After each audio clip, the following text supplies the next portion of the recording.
Uh, Ja, obviously it's your first game back and you started out on the road.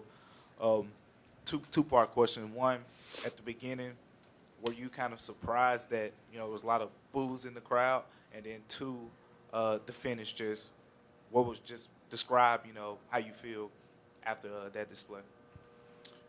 Yeah, to your first part with being surprised, I don't know. It's a lot of people that don't like me, so see what I got them. But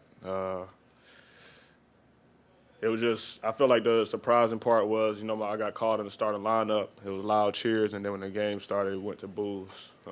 I don't know the reason. I don't know, what I did to the Pelicans or they fans, but hey, they got to root for their team, so it's all good. And what was the second question again? The beginning, just how do you Y'all been around long enough. Y'all know what time it is when that comes. Ja, how do you describe the emotions of just the entire day? First game in 8 months, you guys get down big, and then you kind of will them back in the second half and hit the game winner. I mean, I imagine it's got to be as much of a roller coaster as it gets. Emotionally, it wasn't, too hard for me. Obviously, I've been prepping for this for, almost 8 months.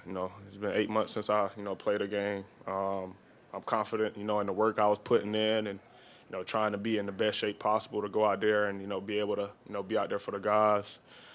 As far as the, going down early, I kind of expected it not to be down, like 20, whatever, but I kind of expected to be like some, jitters, guys not knowing what to do. Obviously, I haven't been out there for 25 games. They had a, style of play they had to, adapt to, without me on the floor. And, me coming in, obviously, I don't want to, change nothing up, but I also have to be Ja.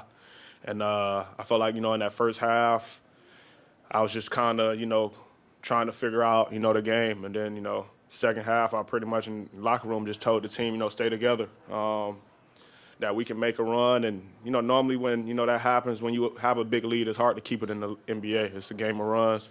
Especially, with us being on the road, that's the extra chip, we have to play with. We got to bring a lot of toughness and energy, and pretty much said we was good. And, it showed, later in the game. Once we got going, got some stops, our offense started clicking, and we was able to come out with a win. And Ja, one welcome back. But in your dream of dreams, could you have come up with this story in terms of your game today, like the start to finish and the comeback and the win? And also, your dad was pretty emotional after the game. Can you share what you guys talked about after the game and what his presence so close to the bench meant to you? Feel like it was the perfect, ending, perfect day. Being able to come back and play, and also deliver, a game winner for us to win the game. Over this little time, I've been, putting a lot of trust in God, even more, getting closer with God, and I know He has a plan for me, and I feel like it's already written. So I'm just letting Him lead me. And as far as my dad, obviously it's a lot of emotions throughout the whole family. We all was pretty much excited. It was like yeah, Ja's back, but kind of sad in a sense. So having him, back courtside, being able to, not only root for me, but, for this team, it was big time. Ja, how much does it, obviously it's your first game back, but does it feel like a reset for the entire team now that you guys can have everybody pretty much settled? You got more reinforcements coming. What is it going to feel like this next stretch? I wouldn't necessarily, it feels like a reset, but, I do feel like, with me being back and, this coming week, we should have, some more guys, coming back.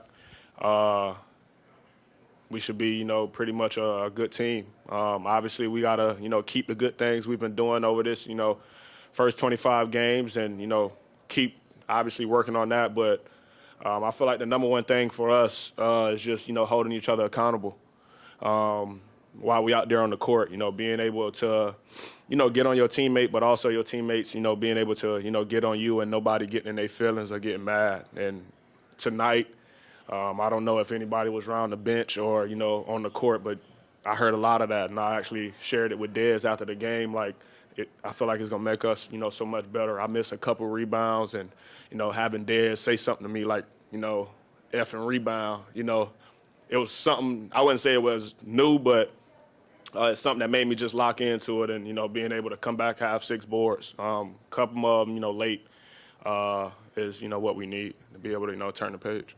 Hey, Ja. Jared Reed, Propels Talk New Orleans. This summer, you sponsor a camp here in New Orleans. JT Thomas, he's from New Orleans. It's kind of ironic that you kind of have a game like that here. We already had this plan. Yeah. So as the schedule came out, he was the first person I text. So it's ironic that this happens today, and I was able to talk to your dad. I was able to talk to your uncle that was there at the camp. Your dad was pretty emotional speaking about you. Can you talk about the importance of like having that team around you through this 25-game stretch of you not being able to play? Definitely been helpful. They showed me a lot of support. They got on my ass a little bit too, but I felt like it was needed. Not only during this process for me, but for them as well to obviously learn from me.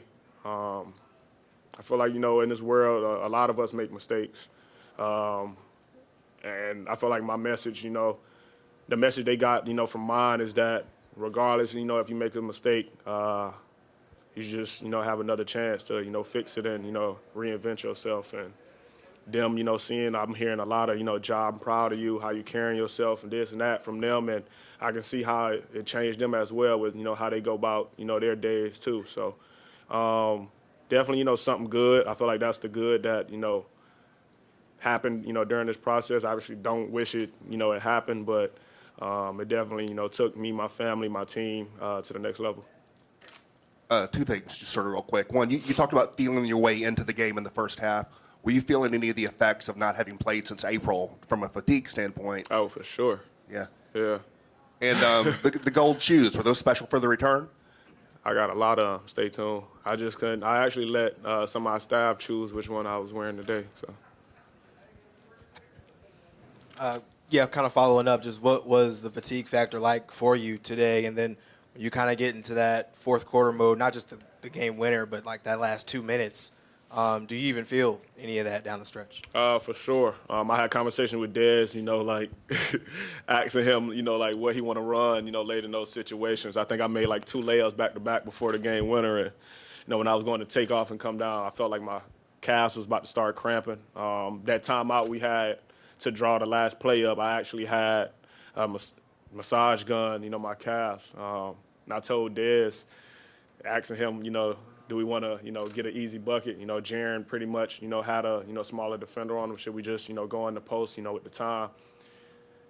He told me, fuck no, you getting the ball. So, so at that point, it's just, I pretty much just had to, lock in and go deliver. And I did, so that's good. Ja running off the floor, someone caught you on camera saying, I keep receipts. Yeah. Can you elaborate on that? And secondly, what was your meeting? I feel like it's self-explanatory. Yeah, I remember everything that was said. And secondly, what was the meeting with Commissioner Silva like? If you met, did you meet with him last week? Yeah, it was. What was that like? It was good. He pretty much, came in, checked on me, asked me, how I was doing. Pretty much just, a cordial meeting. He was basically telling me, he was excited to, be able to have me back playing. Told me to say, enjoy the moment and just, stay locked in. I actually, plan on talking to him more often, even though I'm back playing, just to, continue to build that, relationship with him. Ja, you mentioned the fatigue. Looked like you needed to hit the inhaler there in the third quarter. Took a step or went down in the tunnel between quarters. What was going on there when you needed to go to the back there for a little bit, and then you check back in a little over 8 minutes left, you're down 7. What's going through your mind at that point? Definitely with some fatigue, trying to, find a way to get some extra wind to calm down. It was, like I said, first game back, but, obviously I've been, working hard, but it's nothing like, NBA basketball. So that's pretty much, just doing the inhaler to try to, get more oxygen in the body to be able to go out there and deliver. And when I got back in, with that 8-minute mark, they pretty much told me, yeah, you're not coming out. So I just had to lock in and, just push through. Pretty much my life, just continuing to push, no matter what. I was talking to Jaren yesterday, and he was talking about how he got to stay aggressive even, with you coming back. He know I'm going to tell him to. Yeah, exactly. That's what he said. And so for you getting assimilated like with him and Dez with the way they've been shooting the ball at the level they've been shooting it lately, what was that process like for you? Because I feel like, late in the game, like you said, you wanted to go to him in stretches. You had your moments. How were you figuring that out? I feel like it ain't hard for us to figure it out. It's tougher for the defense when you got, pretty much a three-headed snake like that who can, all go and, deliver and get a bucket. Those two guys, obviously I don't want to take, nothing away from them. They'll tell you that I tell them to stay aggressive, but they tell me the same thing, when I'm not. So it's a good relationship, us three have. And I feel like a plus for our team when, if somebody got to go and continue to feed them, but you got two guys that can go do the same thing and, run off 15 straight points, go score 40. So definitely a plus for us, and I feel like it's just something we got to continue to, get better at, grow, but also, have the rest of the guys, around us, continuing to instill confidence in them to be aggressive as well. And that was my message tonight. Coach come into, the huddle and basically preach me, Jaren, Dez, different plays we can run. But my message to the other two guys on the floor is if y'all get it, there's no reason y'all shouldn't be aggressive anyway. We all put the work in, day in and day out. And I see it, every day. So. Good night, y'all. Early tonight.